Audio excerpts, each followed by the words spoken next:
जर एखादे vaccine expire झाले असेल तर त्याला आपण स्टॉक डिस्कार्ड करून झिरो कसे करायचं त्या या व्हिडिओमध्ये आपण बघणार आहोत। आता आपण BCGचा स्टॉक बघूया। स्टॉक डिस्कार्ड,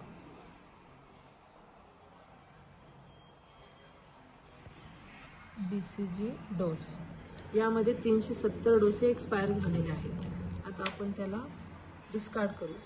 त्यावर क्लिक केल्यानंतर रिसेट,